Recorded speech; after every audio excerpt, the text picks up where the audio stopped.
বুঝে নিব আপনার 20,000 কম কোনো দিকেই যাই না, আমি আপনার দিকে তাকিয়ে তোমাকে দিবে 10,000 টাকা, ওকে দিবে 10,000 টাকা। দর্শক, একবারে ভিডিও শুরুতেই যে বড় খবরের দিকে নজর রাখতেই হচ্ছে।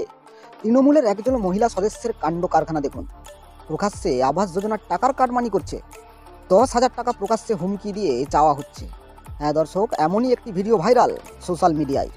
মুর্শিদাবাদ জেলার জঙ্গিপুর মহাকুমা সতী 2 নম্বর ব্লকে ওখানকার গ্রাম পঞ্চায়েত 19 নম্বর বুথের গাজীপুর গ্রামে তৃণমূলের বুথ সভাপতি নীলিমা দাস গরিব মানুষের বাড়ি গিয়ে গিয়ে আবাস যোজনার ঘর পাইয়ে দেওয়ার জন্য 10,000 টাকা চাইছে। হ্যাঁ দর্শক, আপনারা সেই ভিডিও দেখাবো আপনাদের এক্ষুনি।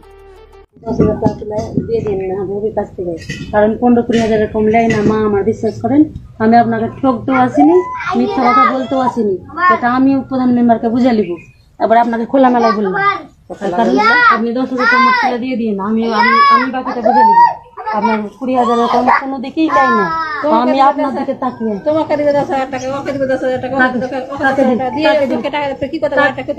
10,000 আর কাকে দিবে 10,000 টাকা, আইখানে 10,000 টাকা, কাকে আরেকজনকে দিবে আগে কথাটা শুনে না মা।